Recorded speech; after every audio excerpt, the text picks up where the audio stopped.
আসলে এটা হচ্ছে আমাদের রাজ প্রপার্টি একটা জায়গা। এই রাজ প্রপার্টি জায়গাতে উত্তরাধিকার আমরাও আছি।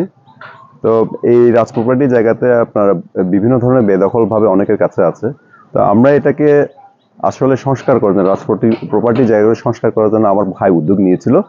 তো ওনার এই উদ্যোগের পিছনে ওনাকে রাজ প্রপার্টি মানুষজন অনেকে ওনাকে উৎসাহিত করেছিল প্রথমে, কিন্তু হঠাৎ করে ওনাকে মানে এই যে গতকাল রাত্রে যে ধরনের হামলা, আমরা তো এখানে বসবাস করলে তো আজকে গতকালে আমরা মার্ডার হয়ে যেতাম। বাট আমার বড় ভাই ছিলেন না, আমার বৌদিও অসুস্থ ক্যান্সারের রোগী, উনিরা ছিলেন না। ওনাদেরকে ভগবানের আশীর্বাদে বাঁচাইছে।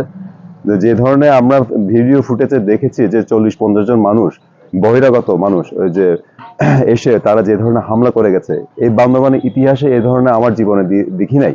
আমার এই যে আমরা 15ই মার্চ 1995 সালে একটা ঘটনা দেখেছি চোখের সামনে, আজকে 10ই মার্চ 2025 সালে এসে আমরা দেখতে পাচ্ছি।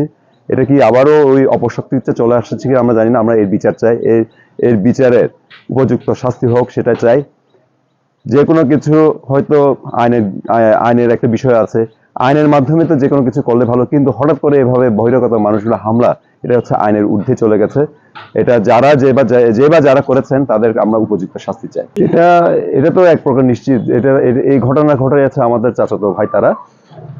এখানে আমাদের চাচারাও বেঁচে আছেন অনেকে, ওনারা জড়িত, আমার চাচাতো ভাই তারা জড়িত। আতঙ্কিত আমরা, যেভাবে পরিস্থিতি মানে এলাকার ভিতরে আমরা কখনো এরকম দেখি নাই। আমরা উজানি পাড়ায় থাকি, তাই না? উজানি পাড়া একটা হচ্ছে কি উপজাতি, মানে আমরা সবাই একসাথে থাকি। এখানে কখনো এরকম হামলা জীবনেও দেখি নাই। আমার বাচ্চা কাচ্চা সহ সবাই ভয় পাইছে এই বিষয় নিয়ে, ঠিক আছে? আমার ছেলে আছে, মেয়ে আছে, ছোট বাচ্চা আছে। এই ধরনের রাত আড়াইটায় প্রায় 3টা বাজে এই ধরনের হামলা আমরা আসলেই মানে একদম বুঝে উঠতে পারি নাই যে ওনারা এভাবে হামলা করবে। জমি জমা নিয়ে যদি কোনো সমস্যা থাকে, ঠিক আছে, ওনারা আইনের আওতায় এসে কথা বলুক। আইন আছে দেশে, দেশের আইন কথা বলবে। ওনাদের যদি কাগজপাতি থাকে, ওনারা কাগজপাতি দিয়ে ওনারা কথা বলুক। কি বলবো, অস্ত্র টস্ত্র নিয়ে যে হামলা করছে, এটা আসলে এক্সপেক্ট করার মতন না। এই আমার যে যে রাতের অন্ধকারে নাশকতা ভাবে যে ভেঙেছে, এই ঘরটা আমি করেছিলাম। এখানে আমাদের পরিবারের ভিতরে এখানে প্রায় 10 একর 11 শতক বান্দরবান সদরের জমি। এই ভিতরে আমি 40 বছর কর্মশেষে এসে এই ছোট একটি ঘর করার পর থেকেই রাত্রে অন্ধকারে নাশকতামূলক সন্ত্রাসী কায়দা ভেঙে ফেলছি। খুব দুঃখজনক। বর্তমান রাজা আমার বড় ভাই, আমি ওনার ছোট ভাই হিসাবে আপনাদের কাছে এটাই বলতে চাচ্ছি, খুব ন্যাক্কামূলক। আইন আছে, দেশে আইন আছে, আইন মোতাবেক যদি আমাকে যদি বলতেন, চলতেন, নোটিশ দিতেন, তাহলে একরকম। আপনারা তো দেখতে পাচ্ছেন তো কি অবস্থায়। এখানে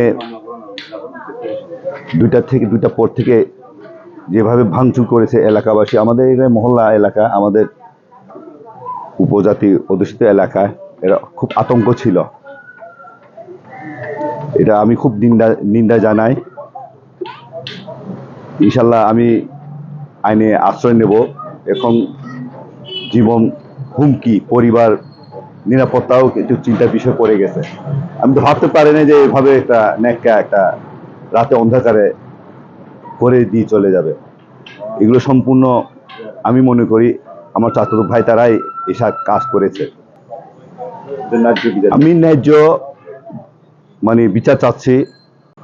বিষয়টা হচ্ছে আসলে বান্দরবান হচ্ছে এমন একটি জায়গা, এখানে হচ্ছে আমরা বাঙালি সহ হচ্ছে আমরা এখন রাখাইনকে যদি আমরা কাউন্ট করি তাহলে আমার 13টা জনগোষ্ঠীর বসবাস।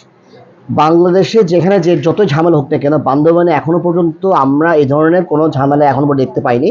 হ্যাঁ, সেটা হচ্ছে আমাদের 1995 সালের যে 15 মার্চ একটি ঘটনার পর থেকে আমরা এখনো পর্যন্ত এই ধরনের কোনো দাঙ্গা মানে হাঙ্গামা ভাঙচুর বলতে কোনো কিছুই নেই এখনো পর্যন্ত।